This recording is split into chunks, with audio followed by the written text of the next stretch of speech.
G'day ball magnets. Today's episode is brought to you by My Muscle Chef. We all know how time consuming a high quality diet can be and how meal prepping can take a bit of time. I can definitely relate to this on a Sunday, preparing for the week. These are honestly game changer, guys. Encourage you all to get involved. And guys, for the finals, have actually given us a massive discount. Very generous of them. You can get $120 off your first 6 orders using code BALLMAGNETS120 at checkout. Again, head to the website mymusclechef.com to get involved. Superstar.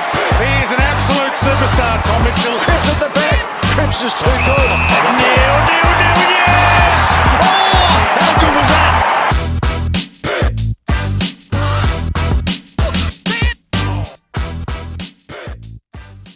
Guys, Crippa's just finished writing his speech, so he's ready to go for number 2. We are in a bit of a loud room. I must acknowledge that early. So if there is any noise for anyone listening, that's the reason why. We're in Crown here for the Ball Magnets lunch. Thanks, Crawford and Juddy, for coming along today. Appreciate you guys coming along. Keen to talk some Brownlow stories and different bits and pieces, but appreciate you guys coming on the pod. In regards to the pod, we had Benny Cousins on yesterday. Crawford, you're in the room. What were your takeaways from it? Oh, he was outstanding. I thought your questioning was perfect and it had the right balance on field, off field. So I thought it was great. Congratulations, Paddy. Another Brownlow. Pretty special. No early crows around here. Two timers. Yeah. We're jealous down here. Yeah. No, you've had a wonderful year. You really have. I've watched you closely. I have a little bit of a soft spot for the Blues, Chris, believe it or not. And, mate, you've had an outstanding year. So good luck. Fingers crossed. Nah, should be and good I'm night, hoping more so from a multi that I've got going into the last leg. So, good luck. Yeah, so walking up here, Crawford just told me he's got about 5 multis, and I'm the last leg of all of them. So I think he'll be happy with me if I get up tonight. So Who is everyone's tip for tonight? Well, I've got to go with the great man. Yeah. He has, I mean, without sounding like a sycophant, he has just had a brilliant year. I think it's the best year I've seen you have. So it'd be a very deserving winner. So fingers crossed, mate. You get number 2. Yeah, I think what Paddy's done extremely well, and I don't think a lot of people are factoring in too much, is that he has a huge impact, within 20 minutes where he's kicked goals, he's virtually changed the direction of the game, and there's not many players that can do that, and it's very hard to ignore. So I'll be amazed if he's not right there at the end of the... You're going to put the mock on him, Crawford. No, I'm just saying, don't worry, I'll be giving it to the umpires. I'll be yelling out if it's not to go your way. But yeah, definitely another worthy winner. And I know the last time you won, I was excited because Brad Lloyd is a friend of mine and heavily involved with the Blues. And I texted him saying, how good's that? And then, I think this year's been better. So, has it been your best year, Rick? I feel like it's been my best year, probably most consistent. I feel like past years I've had similar, my best games have been similar, but it's probably more my bottom games. I feel like I didn't have too many bad ones this year. So you don't talk back to the umpires, do you? Try not to. Yeah, good. I try not to. That's very important. To be honest, I reckon the descent rule actually helped me because a few years ago I told Razor Ray to put some joggers on one game. He gave me 50 metres. I definitely reckon that does play a part though. I don't know what you guys think, but some guys just are lippy out there. Hey, like Nick Newman, for example. Yeah, he's never getting the He's vote. got white line fever, mate. He absolutely berates it the whole time. But it should be a good night. But let's dive into your Brownlow. So, Chris Judd won in your 3rd year. Is that right? That's right. 3rd year. Yeah, that's right. So how'd you go going to that night? Because were you favourite? You weren't favourite. Nah, Big Warren Treadway was favourite. Was he? Really? Centre forward. Really short favourite.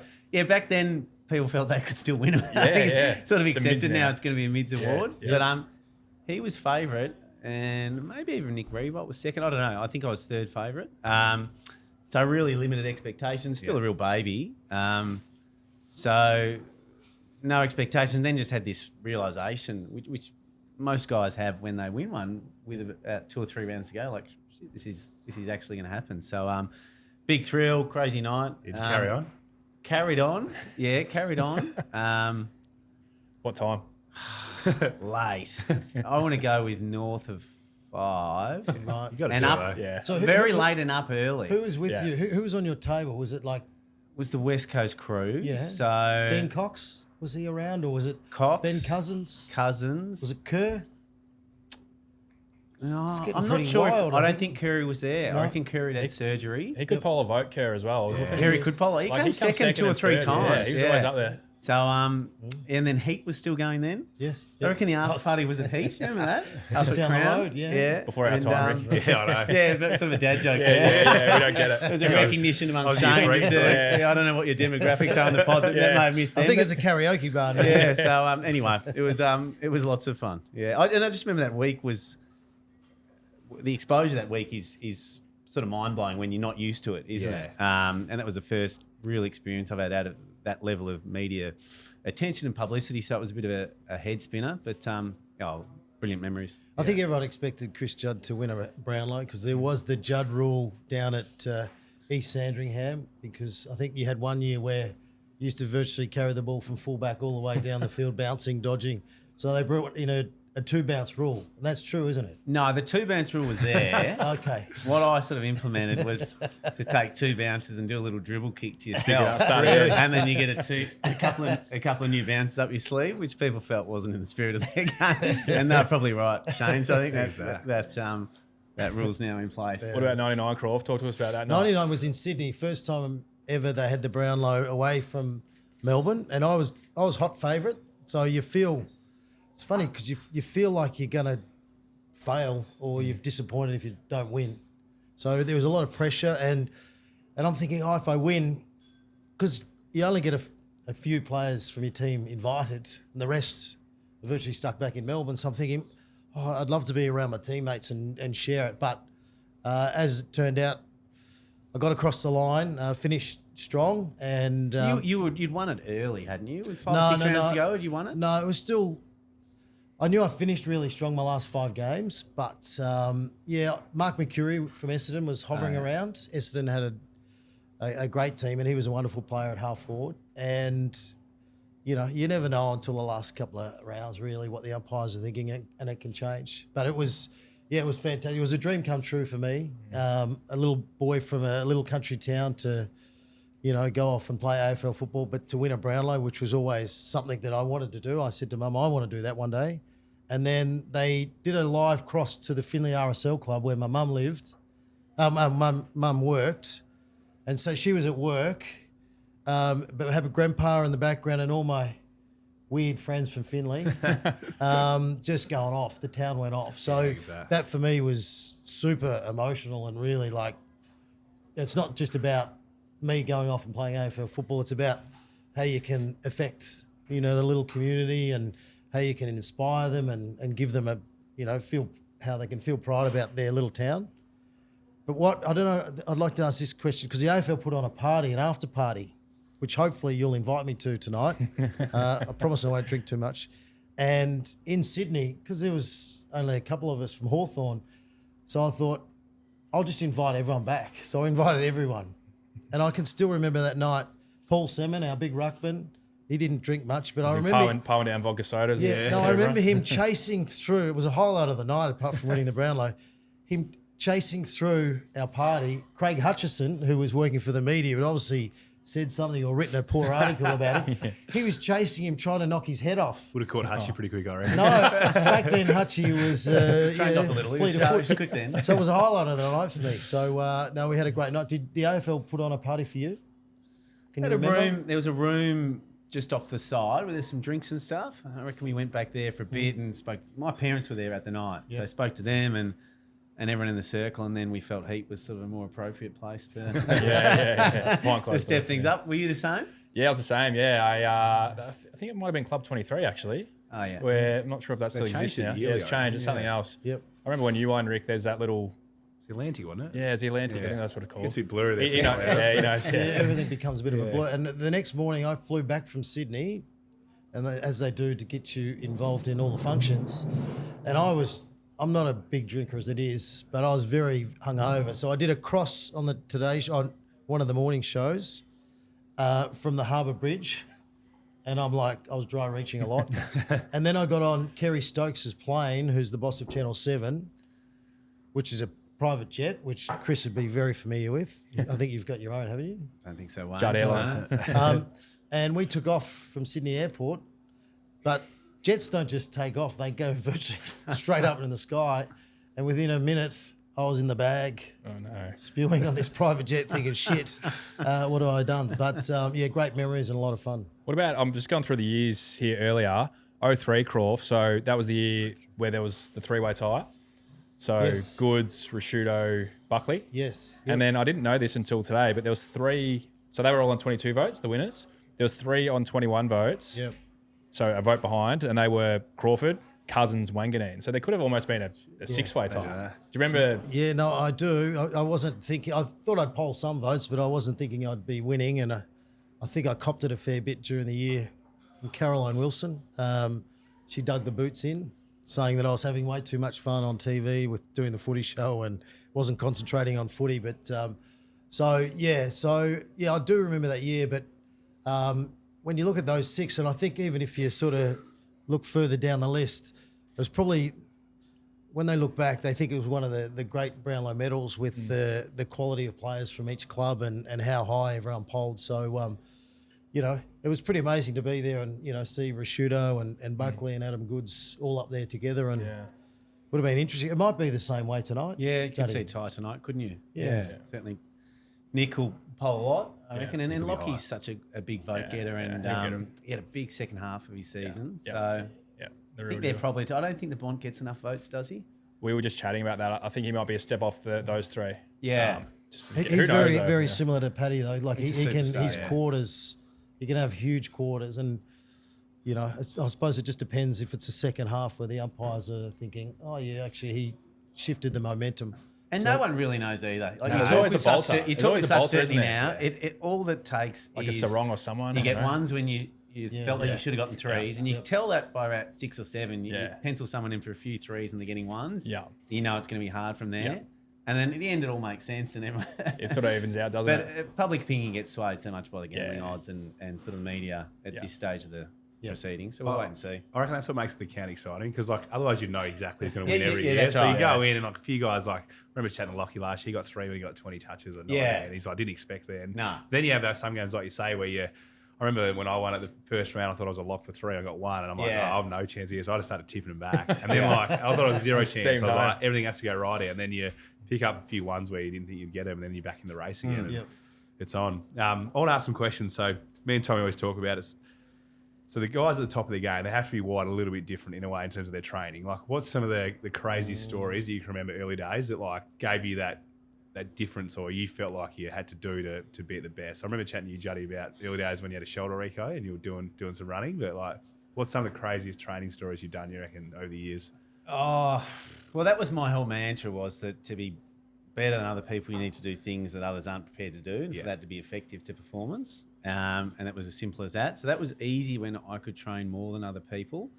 And then it just got really weird late when I couldn't train much. So I started sort of tweaking that. So I would, dry needle myself. Yeah. Because I could have got dry needle by the physio in a day or 2 when I was back at the club. But I thought to get an edge, that would somehow be advantageous, including some spots like in my neck and you're really close to your arm.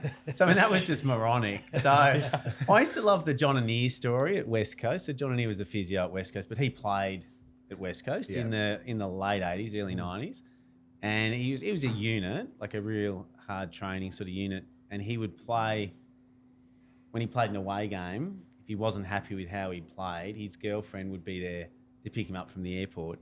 He'd give her the bag, and then he'd run 15 Ks home the day after a game. Like you after a night out, Crawf. Imagine that now. Yeah. Not good for training loads. But you were doing Pilates before everyone. You sort of were ahead of your game with even the recovery. Well, side I of did. things. I did none of that, and then I broke at 23, and then I sort of bought the reformer at home, and really tried to embrace. And no one was really doing that. And then it gets out, Chris Judd's doing a bit of this. So, like the football world, we sort of, like a sheep, we all follow each other. Yeah, I was seeing this So- biomechanist who Tommy's. Yeah, you've Marky seen- McGrath, DNS. Crippa's on board with the Marky DNS McGrath. now. So I used to see him for 3-hour blocks when I first came back to Melbourne a week. Wow. And the weirdest ones of those sessions, we'd do a couple of hours of movement stuff, and then we'd do this sauna. And it was in Lindsay Fox's old office block. It was where we'd do it on the top level.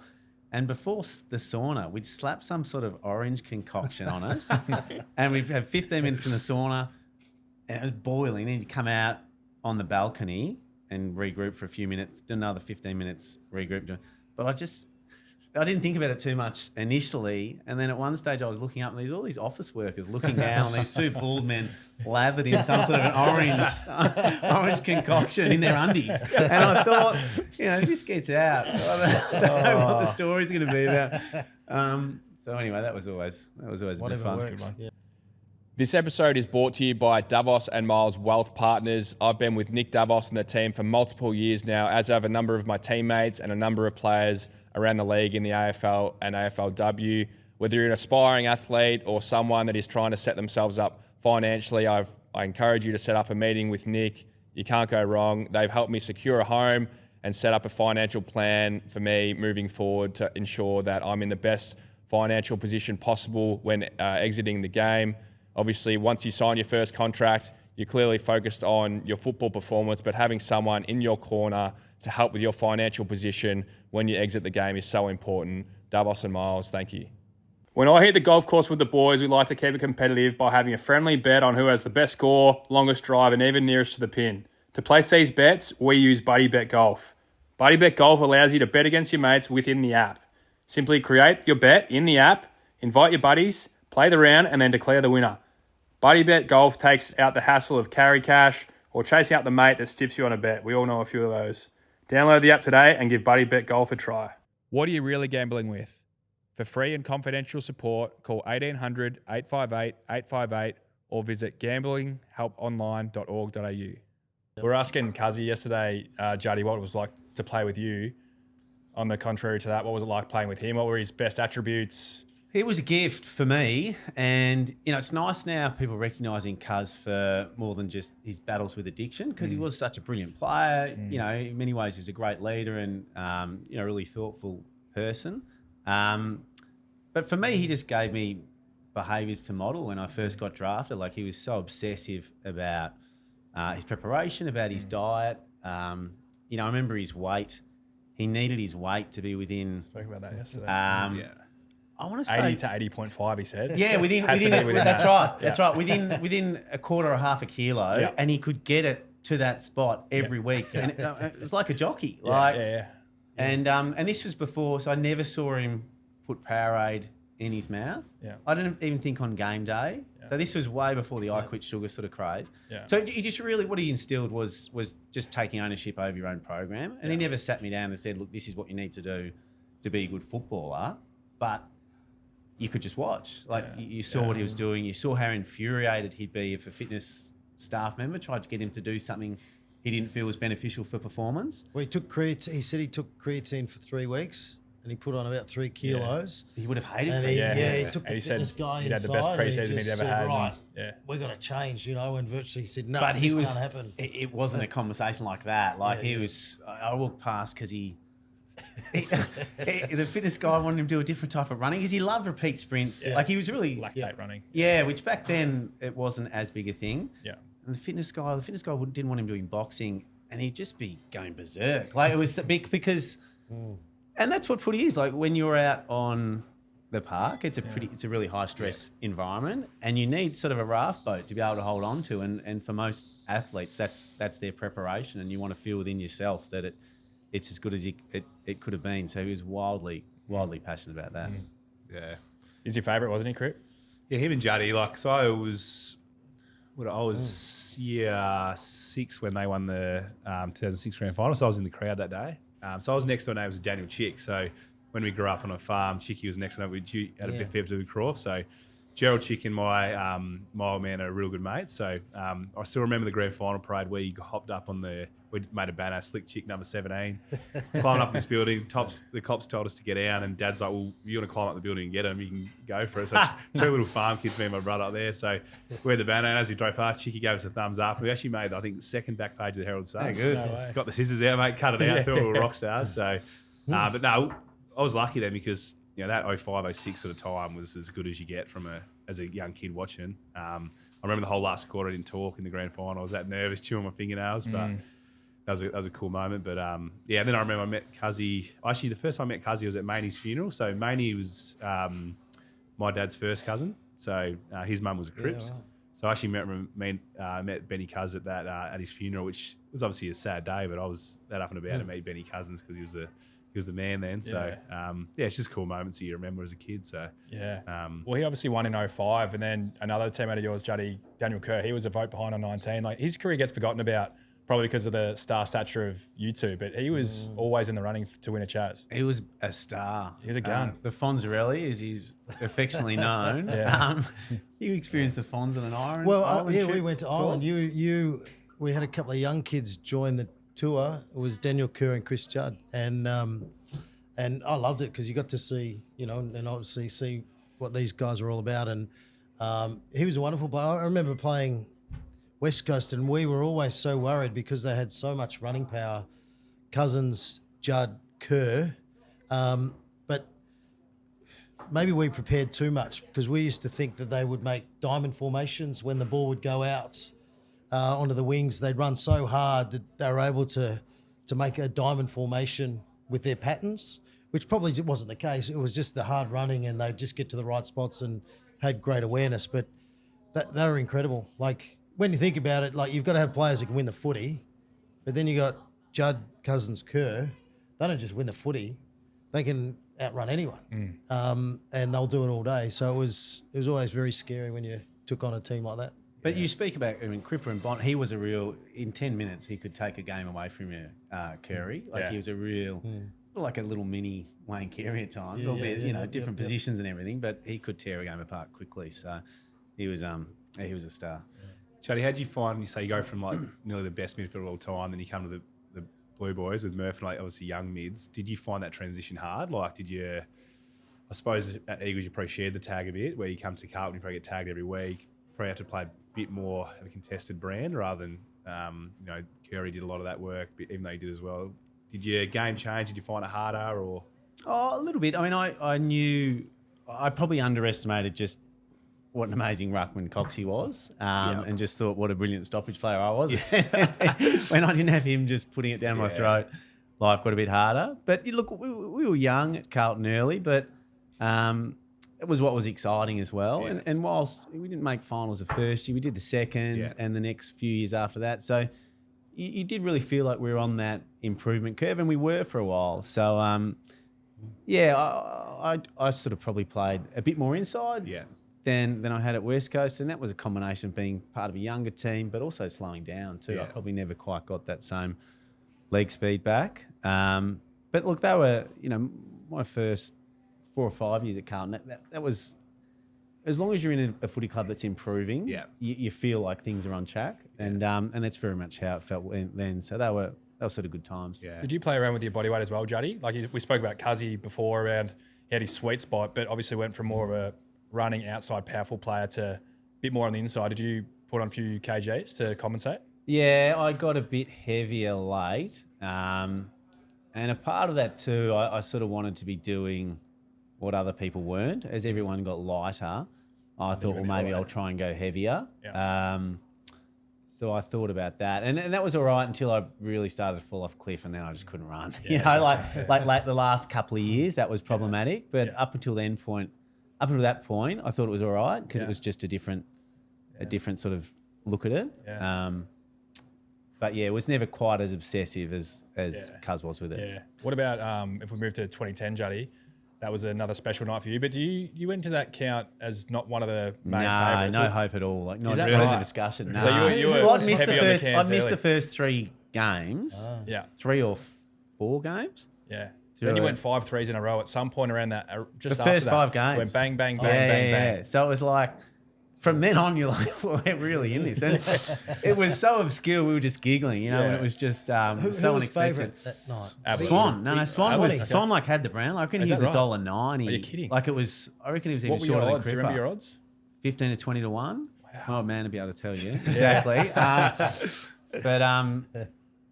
it was well... Wow. Was not in the discussion. So it was, that's what can happen. Yeah. And that's, like you said, that's what makes it a fun night and interesting. And because you and Swanee flipped, didn't you? Because the year after you were favourite and he won it. That's right. And I was a really short favourite the year after. Yeah. And he wasn't being spoken about that much. Like Yeah. that, the year after was when he had his mid-season trip to Vegas, remember, Yeah, right. for a training camp. Yeah. What's his training camp?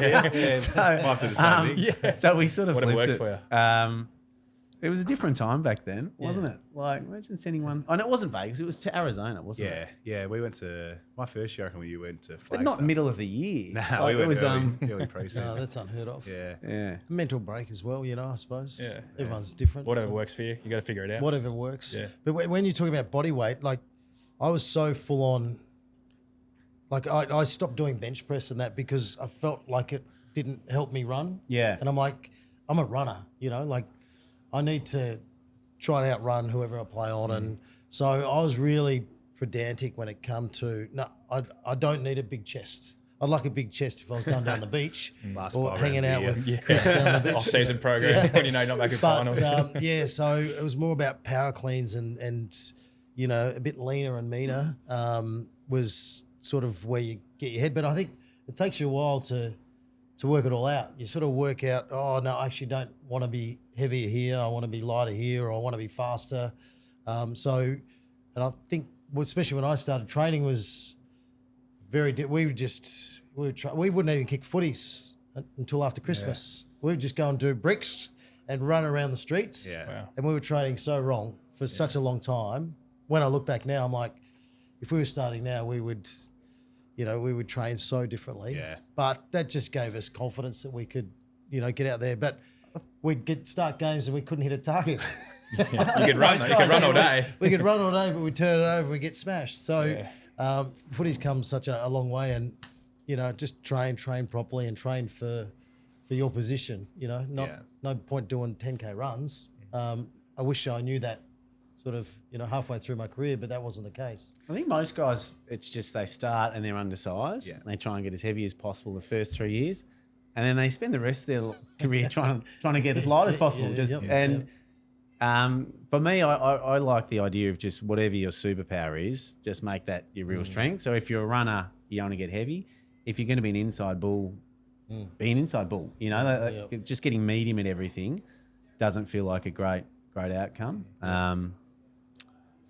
Anyway, What's your journey with it, Rick? Because played- you're fanatical with body weight. Yeah. You played around with. You went light for a year. You thought your performance dropped off. I'm interested to know where you sat with your weight and your preparation this year, because you also have done heavy. You've played around with it too. Yeah. Well, when I first came in, I was very heavy. I was just puppy fat. Rubenesque. Yeah. So Juddy sat me down and he goes, mate, all right, you got to click on here. So it took me a year to work it out. I got it off. Then I had some good years, and I was like, I got really obsessive to the point where it's like, I'm nearly getting too obsessive here. I need to dial it back. Where you tried to get too light. Too light, Yeah. just everything in my diet. Like, it was nearly nearly drained me because Yes. everything Were you was just weighing so your strict. food and stuff like I that? never got to weigh my No. food, but No. I was very low carb, and then I was just always depleted with energy. Yep. But then I'd just find a way to for the game, I just find a way and I'd play good. So it's like, I got to keep doing that. And then got to a point where my career was going well, and then I was like, all right, I'm tall for a mid, I'm strong. I'm going to try to get lighter because I'll still be strong for an inside mid. Backfired because the energy I had to use to get off my opponent, I was weaker. It actually zapped me more, so I actually ran worse. Yeah. That was in 2020. And then I played around for a bit, and then this year I actually got heavier. So this year was the heaviest I've ever played. Really? So I did a few different things in right. the off season, and then I actually got too heavy at the start of the year, and I had to pull it back a little bit in season. So, but yeah, I got to the point where I know where my best weight is, about 95. But I was a bit like Kaz, I'd for a game I'd have to be within half a kilo of each other. And then he just hits autopilot. I reckon once you work it out, because you chat to any of the best players, there's always that curiosity. They're just analysing everything they do to how do I get the best product on game day. Yep. And once you find what works for you, then you just hit on repeat. And that's what I felt like I hit this year. Just I know my routine throughout the week, learn to really enjoy the grind of it, the little stuff sort of day to day, and then you just go out there in confidence. So And then you put in sauna. You Yeah. got a reformer at home. yeah, I got a reformer. So talk us through that what that rehab setup looks like. Ice bath. You got an ice bath. Yeah, I've just tried to make my backyard a bit of a sanctuary. And Yeah. I love just being at home now because everywhere you go, it's full on. So it's now I got a little one. If I can just, once I put it to bed, I just go outside and do an hour. And Yeah. I find it pretty peaceful too. Just leave the phone inside, and that's sort of my time just to chill out. And so I played around a lot of things, played around a lot of my diet stuff. But every year I try and find something to get after. Like the last 2 years was I went really strict with tried to change my diet up, saw a specialist. when I went to the US, and just little things like that, which has really helped me. And now it's don't know what I'll try this year, but I've been probably speed and powers, but I think I'm going to keep going after this year. I don't know. Do you ever have Mark Neitz at the Eagles when he? No. He might have just before your time, but he's worked at the Eagles before you. So I've done some work with him for a couple of years. So just little things you'd like to get after in the off season, try and keep leveling up. So what about you, Tommy? You got any stories about your weight or any little tricks you used to do? One just came to mind before. So when I first got drafted, I was pretty fanatical as well. I feel like we've chatted about it a bit, Rick, but over the course of my career, I've relaxed a little bit. I remember a little bit, yeah. But I remember I texted the dietitian. This was when I was at the Swans early days. Is it okay to have sparkling water? And I remember the boys getting a hold of it, like, this has to be a prank. I think the dietitian actually went to my housemates at the time. Might have been Luke Parker and Judd Moore, and said, I live with those two boys. They're like, this is one of you boys. And then they got a hold of it knowing it was legit. And then it came up on like a Mad Monday or something. Make sure you don't mix your drinks with sparkling water and get too many calories in. So that was probably one for me where I you reflect back and you live and learn, but you probably take yourself a little bit too serious. So it's probably about finding the balance, isn't it? About being an absolute professional and getting everything out of yourself. But if you tip over that edge, you can burn yourself out as well. Yeah, balance. I know everyone talks about balance as a key in every sort of aspect of life, but it really is, I think, as a professional footballer, you got to train properly. Alan Jeans was a wonderful coach, and he was sort of influential with getting me to Hawthorn, but then he gave me the best advice I've ever had, because I used to train and I wouldn't stop training, but that didn't necessarily, that gave me confidence, but it wasn't necessarily the right thing. So I said, what did you think when he watched a skills session? He said, you don't train hard enough.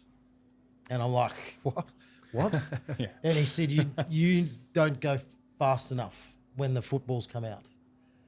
And it's because I'd already done a 10K run, I'd done a weight session, or I'd done everything prior to. And I was like, right. He said, there's guys like, John Platten and Darren Pritchard, who are amazing players for Hawthorn. They would go flat out as soon as the lane work would start. They're running through, they're doing everything at a high intensity. I used to even pre-season deliberately turn up to training dehydrated because I knew how mentally tough it is to get through a pre-season session. Yeah, right. And I'm like, imagine when I'm not dehydrated, how I'm going to feel. So, that's probably all wrong. Yeah, psycho. But you try and you work it all out, and you get you got to have fun. You got to go and have a life away from footy. You got to find your passion. But when you train, you got to train with great intensity. And you're very lucky because you got, some wonderful, fitness coaches these days who can steer you in the right direction. But you got to trust yourself as well. Yeah. The other extra stuff that you do away, that's just as important because it takes your mind elsewhere. It lets you sort of do your thing, and you're in control of where you're going. So you sort of just trust yourself, and you're at that age now where you can. Yeah. Do you reckon having a kids helped as well, Rick? I'm interested to know with you guys as well. Did you have kids while you're playing? Did that help with the balance? I reckon it did help me. I was nervous to let go of the routines. Or it's just like you get so not obsessive, but your routine. It's like, like this is what I got to do to play well. And obviously, family's a big part of your life. So it's like, if something gets added into your life, you got to take something out because there's only a certain amount of energy you got. So for me, it was just it actually helped me realize, what's the main things I got to do throughout the week, and then the stuff that's not on your priority list, just get rid of it. But it did help me, and what helped me the most with it actually wasn't to do with training. It was just when I came home, I actually just switched off because when I was with Coda, I wasn't on my phone. I wasn't receiving calls. It was just an hour or two where I could just, give her a feed, do bath time, put her to bed, and then. Yeah, that helped me, and she's been a pretty good sleeper. So that's probably the biggest thing I was nervous about. Like, you just hear everyone, everyone's like, how's mine going? Like, it makes you enjoy the last 3 months of your sleep because it's a nightmare. So I'm sitting there like, oh no, this is gonna be terrible. And then she's been good. So it's helped me, but I can sort of see sort of both sort of ways. I reckon guys that have kids, like when they come into the club, some look like absolutely wrecked, and others actually really seem like they get a good end of the straw. How'd you go? I found the first 6 months just dealing with that lack of sleep to be really challenging, and I was just so structured in preparation and stuff like that.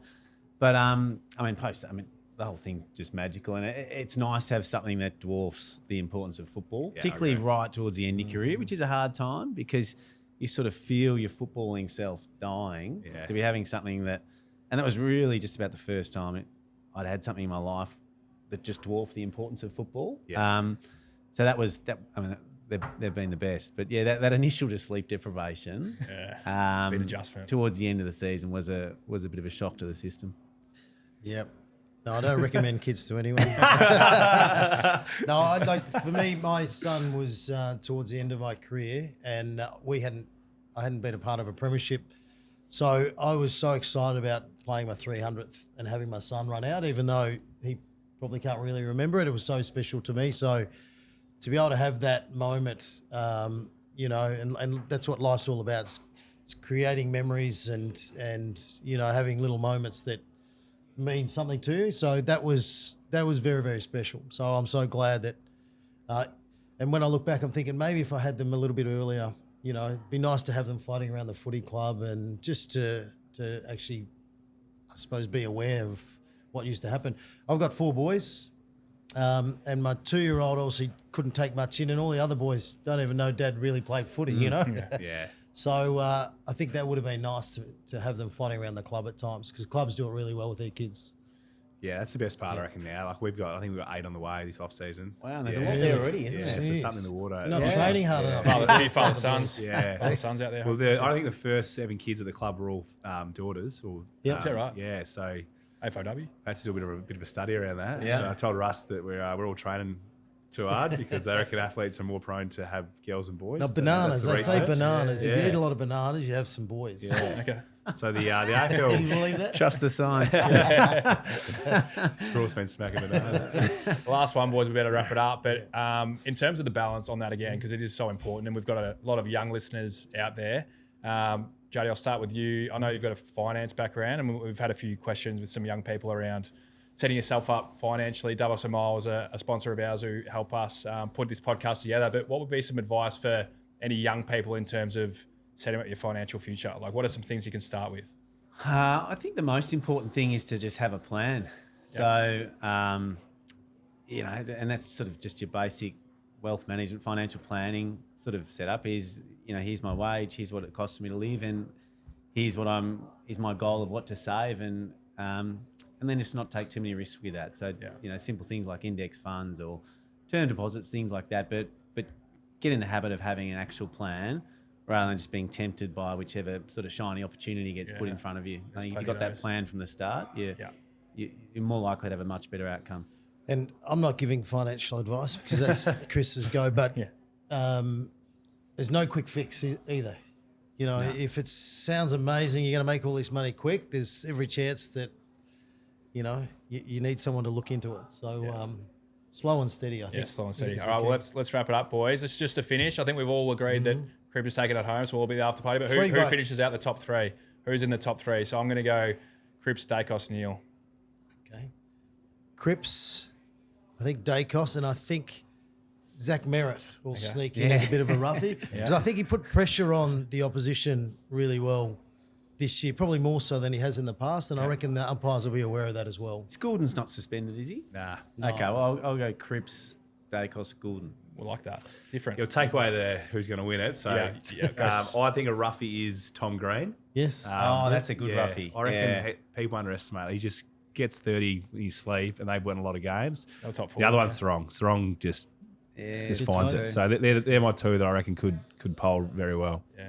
So easy. Well, let's wrap it up, boys. Get a feed in, and thanks again, guys, Thanks, for fellas. Crawford, Well done, Juddy, for boys. You're jumping doing on. a great job. Thanks, gents. Yeah, appreciate it. Ball Magnets, thank you very much for listening to this episode. We really hope you enjoyed it. And also we want to do a massive thanks to My Muscle Chef for jumping on board for the final series. Their meals are seriously tasty and healthy, obviously made by chefs, high quality food, which makes meal prep so easy to prepare for your week of training. If you want something higher in carb, they have it. Something higher in protein, they have it. And again, a huge discount available, guys. Get $120 off your first 6 orders using code BallMagnets120. That's BallMagnets120 at checkout. T's and C's apply, but head to mymusclechef.com to get involved. Have you got a mate who's always bragging about their latest NBA same-game multi-wins but never seem to have the good mail for yourself? Well, get them to jump on BuddyBet where the spoils can be shared. BuddyBet is your one-stop shop for social betting and has unique products like peer-to-peer, jackpot, and BuddyBet Golf that you won't find anywhere else. What are you really gambling with? For free and confidential support, call 1800 858 858 or visit gamblinghelponline.org.au.